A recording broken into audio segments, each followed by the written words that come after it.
So in the last video of my How to Get Free Cruises series, we're going to talk about the end game. What should be your expectations? We're going to take a deep dive into that coming up right after this. Welcome to Cruising on Comps.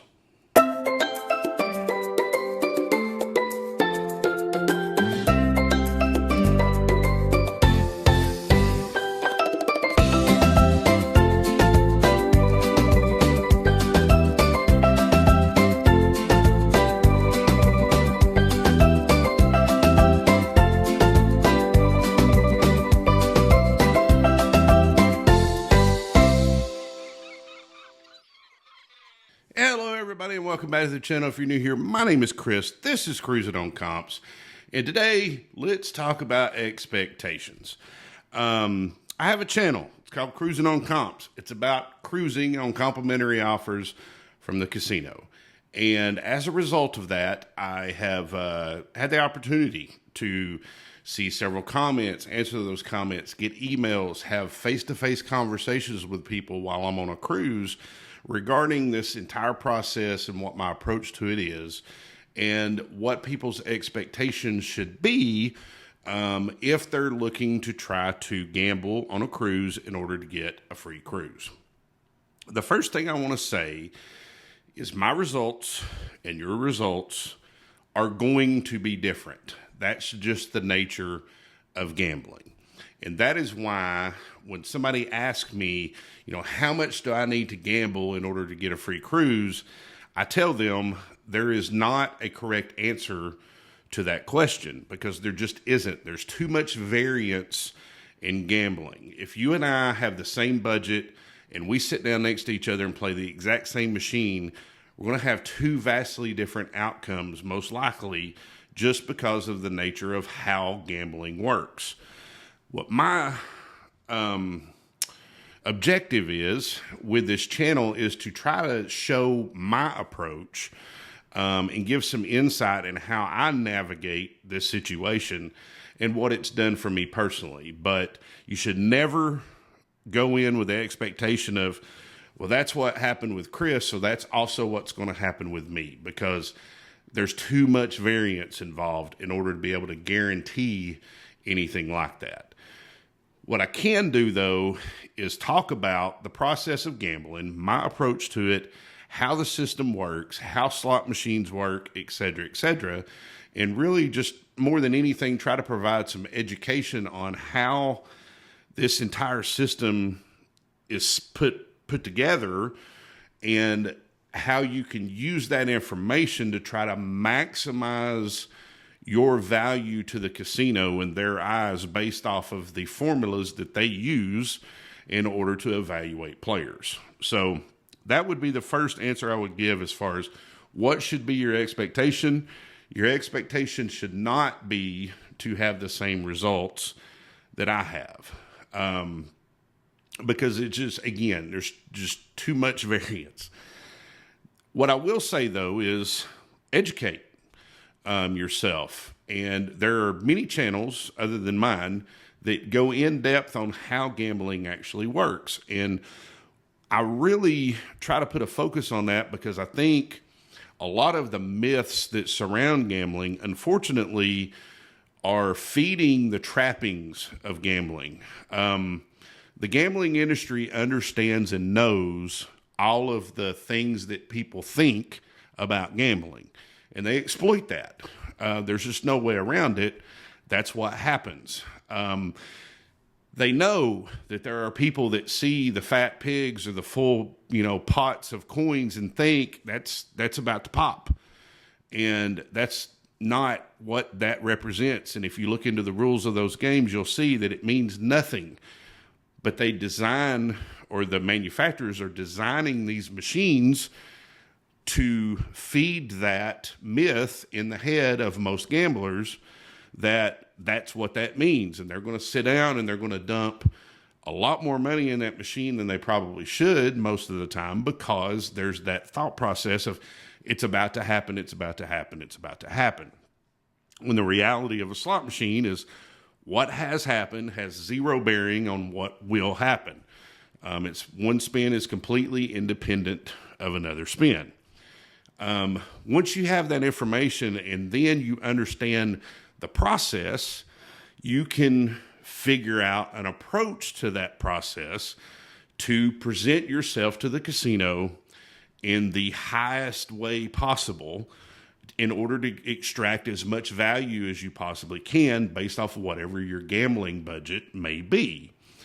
So for me personally, my approach is I want to try to stretch whatever bankroll I have for as long as possible on as low of a volatility game as I possibly can, in order to position myself to have the most opportunities to get into features of whatever game it is I'm playing, because most of the time, the features are what's going to provide a return to the player in the form of bonuses. Most slot machines you're going to encounter, especially on a cruise ship these days, are very bonus heavy and very high in volatility. And yes, you may sit there and you may watch someone on the first spin win $5,000 on Huff and More Puff. I did that on my most recent cruise. Very first spin, the guy hit the button, he won $5,000 on a 675 bet. But I also sat and watched multitudes of people sit down and put $100 in that machine, and it was gone in less than 3 minutes. So that's the nature of the way these games are designed. So it's understanding volatility. It's understanding how these machines are designed, the things that matter and the things that don't matter. For me personally, my approach is I want to try to find a medium to high volatility machine that has very few features, that gives me opportunity when I get into those features to have the ability to hit whatever progressive jackpots there may be, regardless of what my bet size is. Additionally, I spend a tremendous amount of time in the casino because I bet at such a low level. And the formula is your average bet times the amount of time that you are in the casino gambling multiplied by whatever the house edge is. And we don't know what the house edge is. What we do know is what our average bet is, how much time we're spending in the casino. So for me personally, I invest a lot of time in the casino because I'm betting at such a low amount.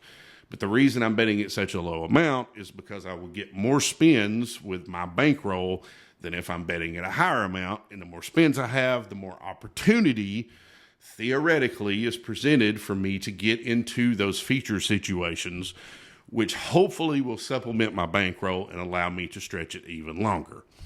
So, expectation-wise, quite frankly, you just have to make a decision of what your objective is when you go into the casino on a cruise ship. Are you trying to win money, or are you trying to make an investment into a future cruise offer? My approach is the latter. I want to, whatever budget I have, my literal objective is to lose all of it, but lose it in such a way that it provides the casino with information that makes me look like a much bigger player than I actually am based off of that formula. And so far, for me personally, and again, there's zero guarantees in this, but for me personally, the value that I've been able to extract out of the system is much more than what I have lost. Now, when it comes to gambling and comps, how much you actually lose is irrelevant. You can walk out a winner, you can walk out a loser. That doesn't matter. It's how much money you're churning through the machine, how long you're sitting there playing. And what the formula provides the casino is a estimation, an average of how much money they expect to win and take on average from a player like you. So if you are able to stretch your bankroll further than normal by having a process and a system in place before you go into the casino, then that number is going to be higher than if you just go in willy-nilly and you just sit down at any machine and you start playing and you don't have a plan, you don't have a budget, you don't have anything. That's very dangerous because the reality of it is you could end up paying more for your future cruise offer in losses than it would have just cost you out of pocket. And that's definitely not what we're trying to do here. So if I have an answer for that question of what should be my expectation, if you want to follow the system that I use, the expectation is to lose your entire budget, but stretch it as far as humanly possible, because hopefully that will translate into a much more valuable offer for you on a future cruise than if you just were to be paying for it out of pocket. For me personally, I've shared the value of several of the comp cruises that I have, and I can say up to this point, every cruise I've taken has been on a casino comp offer, and I am well ahead of the game when it comes to how much I've lost versus the value of what I have received. But I have a specific approach in order to make that happen. And part of my approach is the expectation that whatever money I'm taking with me, I'm going to lose all of it, and I'm okay with that. It is money that I am willing and can afford to lose. And above anything else, if you're going to gamble anywhere, you need to make sure that whatever money you're going to gamble, you're willing and you can afford to lose. Okay? Hopefully that is, I know it's not the answer most people are going to want to hear, but that's just the reality of how this entire process works. And as someone who's been gambling for, almost 3 decades now, I have been exposed to all of the land-based casino situations, from Las Vegas to Biloxi to the casino closest to me in Cherokee, North Carolina. And I can tell you from a value perspective that nothing even comes close to the value that can be extracted from a cruise casino comp versus anything else. But you got to have a system, and you got to have the proper expectations. All right. Thanks, everybody. I really appreciate it. Hey, I do want to let you know, if you haven't already subscribed, please do. Next video, I'm going to be talking about these guys right here. Got one on my most recent cruise. I have some very strong opinions about these that I'm going to share in my next video, and what you should do with these when you get them. So be on the lookout for that. That'll be coming next week. Thanks again. Really appreciate all your support, and I'll see you on the next one.